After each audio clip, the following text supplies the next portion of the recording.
बड़े ही धन्यभागी हैं कि इस कलयुग में जहाँ कुछ भी अच्छा नहीं रह गया है, हर क्षण हर घड़ी आदमी बुराई का विचार करता है। हर क्षण आदमी गलत दिशा में जाने के लिए तत्पर हो जाता है। ऐसे विषम समय में उस मालिक की इतनी दया और मेहरबानी हुई कि आपको उस परम चैतन्य की बातें सुनने को मिल रही। उस परमात्मा का कोई नाम नहीं हो सकता है। वो परमात्मा अनामी है। जितने भी नाम हैं ये नीचे की धार जो आई है उसमें नामकरण किया गया। जो परम चैतन्य नाम है जिसे कहा नहीं जा सकता, उसे लोगों ने सतलोक बोल दिया। अब सतलोक कोई नाम होता है? एक इशारा है केवल। उसे कहा नहीं जा। गोस्वामी जी महाराज बोलते थे उसको अनामी, एक अनि अरूप अनामा। उसका कोई रूप नहीं है, उसका कोई नाम नहीं हो सकता है। कबीर जिसको अकह कहते थे कि वो कहने में नहीं आ सकता। भाई कबीर दास कहते थे कि भाई वो परमात्मा कहने में नहीं आ सकता है। गोस्वामी जी महाराज कहते थे एक अनि अरूप अनामा। ना उसका कोई रूप है, ना उसका कोई नाम है, वो अनामी है। मीराबाई जिसे पिया पद बोलती थी, मीराबाई ने जब उसको देखा, उस विस्तार को देखा और उस आनंद को देखा तो कहने में नहीं आया, तो मीरा ने उसे पिया पद बोला। किसी ने सतलोक बोला, किसी ने पिया पद बोल दिया, किसी ने कहा कहने में नहीं आता, किसी ने कहा वो अनामी है। बुद्ध से किसी ने पूछा कि तुमने परमात्मा को देखा? तो चुप हो गए। उन्होंने ना हामी भरी ना किया, चुप हो गए। चुप रहना भी तो वही बात हो गई कि कहने में नहीं आता। कहने में आता होता तो वो कहते थे कि हाँ देखा है मैंने। तो उन्होंने ना किया ना हाँ किया, वो चुप हो गए। और जो भी उसका नाम बताता है कि भाई उसका ये नाम है या उसका ये स्वरूप है, वो बेकार झूठ बोल रहा है, वो कुछ नहीं जानता है। चाहे वो कुछ भी कहे कि भाई वो भगवान में मुकुट लगा के बैठा है, कि वो हीरों से जड़ित बैठा है, कि वहाँ पे उसके बहुत प्रकाश है, ये सब बेकार की बात, वो सब बरगलाने वाली बात है। वेद भी उसका नाम नहीं बता सके। वेद भी केवल ब्रह्म तक की ही चर्चा करते हैं, ब्रह्म से आगे वो नहीं बता सकते, केवल ब्रह्म तक। इसके आगे नेति नेति बोल दिया उन्होंने। जो वेद के राइटर हैं, जो वेद के लेखक हैं, वेद में किसी लेखक का नाम नहीं लिखा है, क्योंकि वेद को लिखने वाला जो था वो ब्रह्म ज्ञानी था।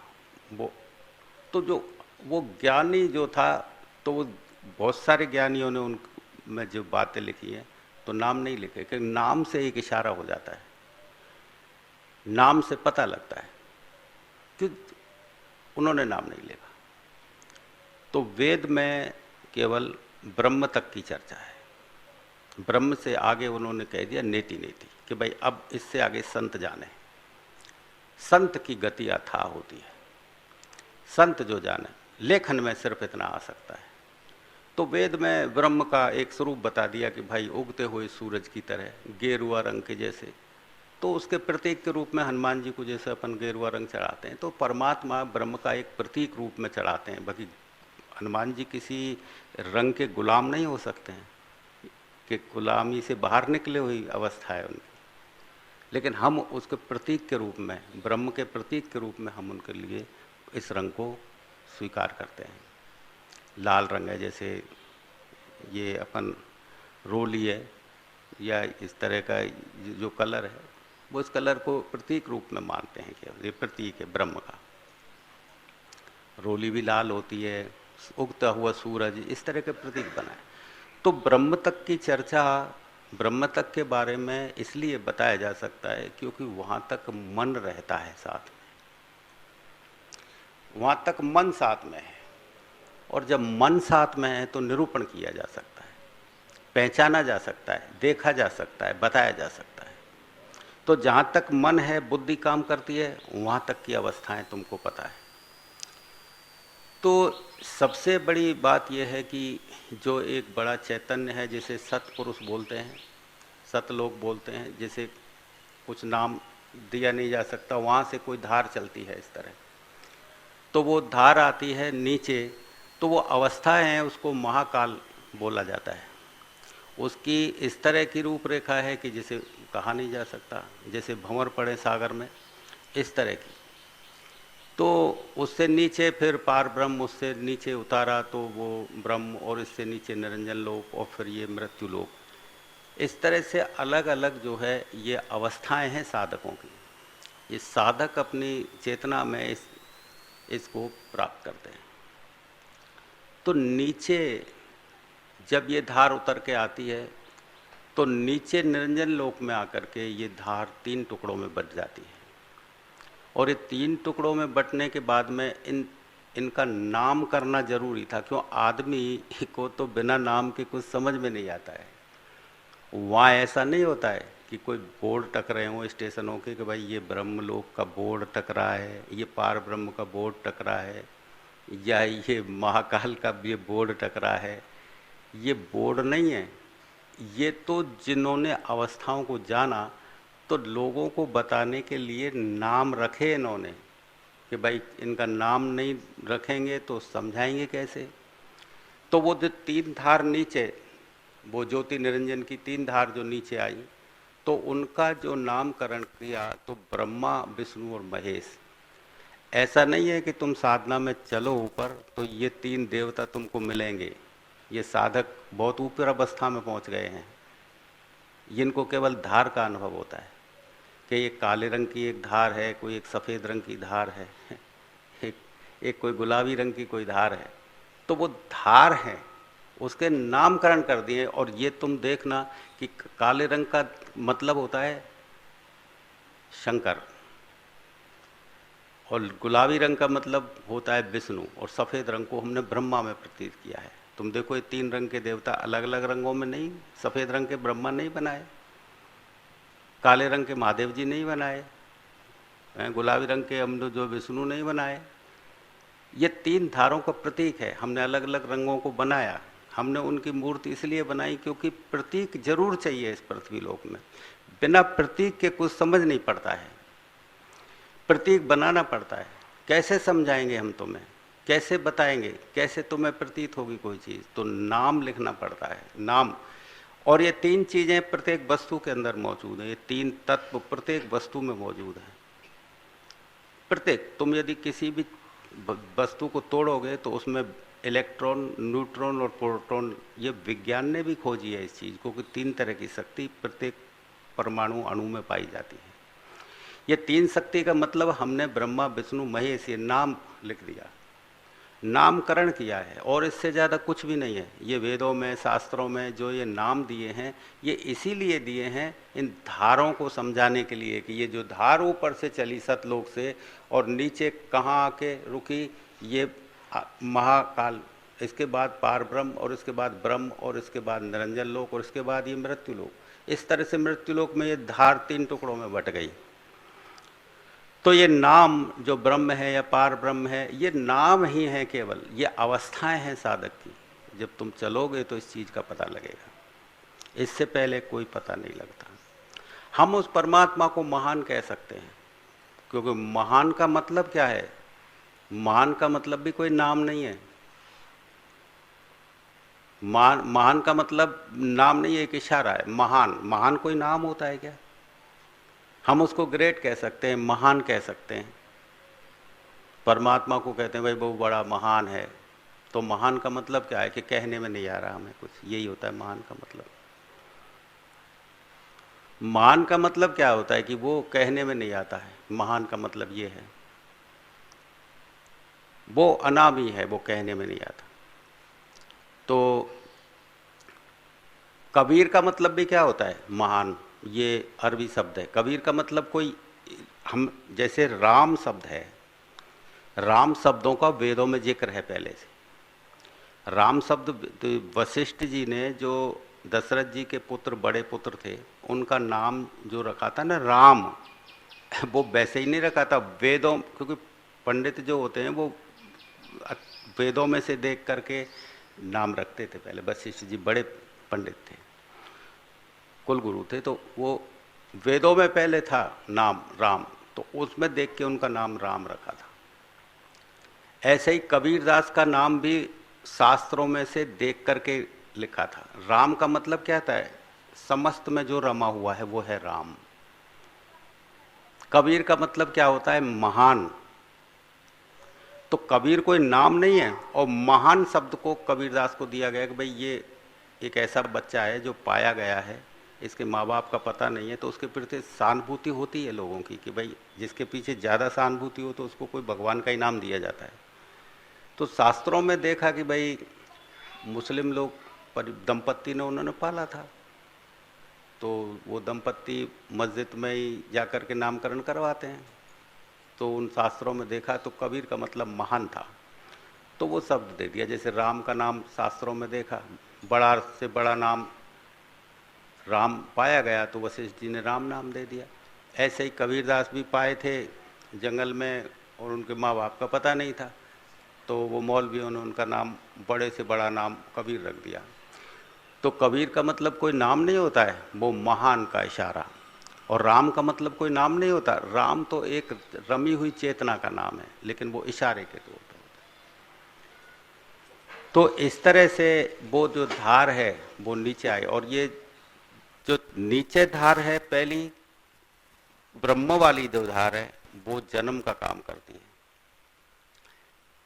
उत्पत्ति का कार्य करती है, और दूसरी जो धार है वो मृत्यु का कार्य करती है, जैसे हम शिव बोलते हैं। यानी कोई चीज पैदा कर रही है, जन्म ले रही है, और उसका अंत भी हो रहा है। तुम देखो, तुम्हारा जन्म होता है, कोई शक्ति तुम्हारा जन्म करती है, तुम अपने आप थोड़ी पैदा हो जाते हो, कोई शक्ति है वो पैदा करती है, और अपने आप ही तुम धीरे धीरे करके मृत्यु में भी चले जा रहे हो। तो ये जो जन्म उत्पत्ति करने वाली जो पावर है उसे ब्रह्मा बोलते हैं। और जो नष्ट करने वाली शक्ति है, तो तुम नष्ट किसने किए? तुम खूब अच्छा खाते हो, खूब पहनते हो, अच्छा अच्छा कार्य, फिर भी तुम नष्ट क्यों हो जाते हो? सदैव ऐसे ऐसे उपचार किए जाते हैं लोगों, राजा महाराजा तो बड़े बड़े उपचार करते थे कि हम बूढ़े ही नहीं हो कभी, लेकिन वो बुजुर्ग भी होते थे और वो मरते भी थे। तो आप देखिए कि कोई ताकत ऐसी है जो पैदा कर रही है, अपने आप ही ये बीज पैदा हो रहे हैं, ये वृक्ष बन रहे हैं, अपने आप कोई होगा भी नहीं रहा है, अपने आप ही पैदा हो रहा है सब कुछ। और एक अवस्था आती है कि वो मर भी रहे हैं, और मृत्यु के और जन्म के बीच का जो समय होता है, ये इसमें वो पल भी रहे हैं। तो ये पालन पोषण वाली जो ऊर्जा है, हम इस ऊर्जा को क्या कहते हैं? विष्णु। नाम दिया विष्णु कि भाई तुम इसमें जो पल रहे हो, कौन पाल रहा है तुम्हें? जीवित कौन रख रहा है? जन्म से और मृत्यु के बीच में जीवित रखने वाला कौन सा है? कौन है तुम्हें? कोई शक्ति तो है जो जीवित रख रहा है। कौन चला रहा है? कौन देख रहा है? कौन सी शक्ति है जो तुम्हें जीवित रख? तो इस शक्ति का नाम हम विष्णु बोलते हैं। और जो जन्म देने वाली पावर है उसे हम क्या बोलेंगे? ब्रह्मा। और जो मारने वाली पावर है उसे क्या बोलेंगे हम? शंकर, शिव। और इनके हमने प्रतीक बना लिए, फोटो बना लिए, इनको हम पूजने लग गए। जबकि इस धार के जरिए से हमको वापस उसी जगह चढ़ना था। धार जैसे मछली होती है ना, उल्टी धार में भी चढ़ती है। मछली नीचे हो तो वो उल्टी धार में ऐसे चढ़ जाती है मछली, मछली में इतनी पावर होती है। तो ये धार को उलटने का नाम ही धर्म है, कि जैसे तुम इधर आए तो उधर किसी भी धार को पकड़ के, ये सूर्य से इतनी सारी तरंगें निकल रही हैं, हम किसी भी तरंग को यदि पकड़ लें तो हम सूरज तक पहुंच सकते हैं। यदि हम इतने छोटे हो जाएं, यदि हम प्रकाश की तरह हो जाएं, तो हम सूरज की किसी भी तरंग को, कितनी अनंत ये तरंगें दिख रही हैं, अलग अलग नहीं दिखती लेकिन अलग अलग तो है, एक तरंग पे भी बैठ जाएंगे तो हम सूरज तक यात्रा कर सकते हैं। तो हम किसी भी प्रतीक को, किसी भी धार को पकड़ लें, चाहे हम ब्रह्मा को पकड़ लें, चाहे हम विष्णु को पकड़ लें, चाहे हम शिव को पकड़ लें, किसी की भी हम उपासना करने लग जाएं, किसी को भी यदि हम अपने अंग तरंग हो जाएं, तो हम उस परम चैतन्य तक पहुंच सकते हैं जिसे अनामी बोलते हैं। किसी भी। लेकिन हम भेद डाल देते हैं, हमारे अंदर ये भेद पैदा हो जाता है। ये नहीं है कि तुम ब्रह्मा को पूजने वाले हो तो तुम परम तक नहीं पहुंच सकते, या तुम विष्णु को पूजने वाले हो तो तुम परम तक नहीं पहुंच सकते, या तुम शंकर जी को। ऐसा नहीं है, तीनों धार बराबर है। जन्म देने वाली धार मृत्यु देने वाली धार से कम नहीं होती है, और जन्म और मृत्यु से पालन पोषण करने वाली धार भी कम नहीं होती। तीनों बराबर की शक्तियां हैं। तो ऐसा नहीं है कि हम यदि मूर्ति को पूजें तो हम, लेकिन पूजने में हमारी चाहना कुछ और होती है तो हमारी पूजा स्वीकार नहीं होती है। पूजने का मतलब समर्पण, पूजने का मतलब मांगना नहीं होता है। जब हम पूजें तो समर्पण करें। अब लेकिन हमारी पूजा मांग के साथ समाप्त होती है, मांग के साथ चालू होती है, इसलिए वो कहीं नहीं पहुंचाती, हमें यहीं रखती है, इस जगह रख देती है। तो ऐसा नहीं है कि मूर्ति पूजने वालों ने परमात्मा को नहीं पाया है। रामकृष्ण परमहंस मूर्ति को ही पूजते थे, और मूर्ति में भी उन्होंने उस मूर्ति को चुना था जो डरावनी थी। काली जो डरावनी थी उसको चुना। क्यों चुना था? वो जान गए थे कि परमात्मा दो अवस्थाओं में है। वो डरावना भी है, वो लुभावना भी है। तो लुभावने को स्वीकार किया उन्होंने, तो खुद डरावने को कौन करेगा? दोनों अवस्थाओं को जो प्राप्त स्वीकार करे वो परम को प्राप्त होने वाला है। हम कांटों को स्वीकार नहीं करें, केवल फूल को स्वीकार करें, तो हमने पूरे परमात्मा को स्वीकार नहीं किया है। हम सुख को स्वीकार करें, दुख को छोड़ दें, तो हमने पूरे परमात्मा को स्वीकार नहीं, पूरे जीवन को स्वीकार हमने नहीं किया, हमने आधे जीवन को स्वीकार किया है। हम पूरे जीवन को तभी स्वीकार कर सकते हैं जब हम कांटों को भी उसी तरह स्वीकार करें, दुख को भी उसी तरह स्वीकार करें जैसे सुख को करते हैं। ये स्वीकारोक्ति ही दुख से दूर हटाने की वजह बनती है, और अस्वीकारोक्ति जब हम दुख को दूर हटाते हैं, यही लौट लौट के वापस आता है, पीड़ा देता है हमें ज्यादा। कल मैं ऐसी चर्चा कर रहा था तुमसे। तो ऐसा नहीं है कि मूर्ति कोई तरंग तुम्हें वहां तक नहीं पहुंचाएगी। मीराबाई कृष्ण की मूर्ति से परम तक पहुंच गई, लेकिन तुम्हारी पूजा में, मीराबाई की पूजा में, रामकृष्ण की पूजा में क्या अंतर था? रामकृष्ण जो पूजते थे काली माता को, और मीराबाई जो कृष्ण को पूजती थी, और तुम भी पूज रहे हो, वो तो बेचारे एक कृष्ण को पूजती थी, और रामकृष्ण केवल एक काली को पूजता था। तुम तो 33 करोड़ देवताओं को पूज रहे हो। तुम्हारा सिर तो इतना हल्का है, कभी चौतरे पे सिर झुका दिया तो कभी किसी के सामने झुका दिया, किसी के सामने। तुम्हारा तो कोई एक देवता ही नहीं है,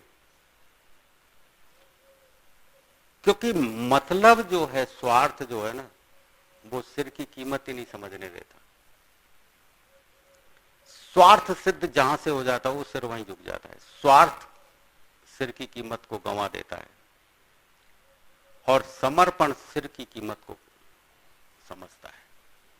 समर्पण समझता है कि झुक गया तो झुक गया बस, स्वार्थ का नहीं। झुका और उठा, झुका और उठा, ये दंड बैठक।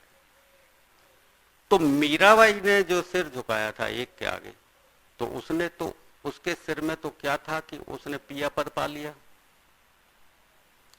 रामकृष्ण के सिर झुकाने में क्या था कि वो काली से भी आगे निकल गया और परम पद को प्राप्त किया उसने। काली ने भी उसको जगह दे दी थी, काली ने रोका नहीं, क्योंकि ऐसे व्यक्ति को मूर्ति रोकती ही नहीं है। जो सिर की कीमत समझता है, वो मूर्ति रोकेगी नहीं उसको। न मीरा को कृष्ण की मूर्ति ने रोका, और न रामकृष्ण को काली की मूर्ति ने रोका। गुरु मिले तो बता दिया कि यहां नहीं रुकना, आगे चलो, और मूर्ति से आगे निकले। आप लोग मूर्ति तक रुक जाते हैं, आगे नहीं जा पाते, क्योंकि स्वार्थ कभी आगे निकलने ही नहीं देता है, अपेक्षाएं कभी आगे निकलने ही नहीं देती। आप वहीं जीते हैं और वहीं।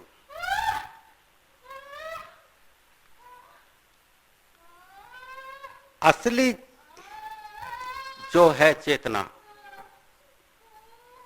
असली चेतना, वो सत्पुरुष, वो परम पुरुष, सत्पुरुष भगवान, जो ब्रह्म, पारब्रह्म और महाकाल से ऊपर की अवस्था है। यो तो सत एक अवस्था है सतलोक की, उससे ऊपर भी 3 अवस्थाएं और हैं, अलख, अगम और आगामी। ये स्वच्छंद अवस्थाएं हैं, इनके बारे में जिक्र करना भी ठीक नहीं।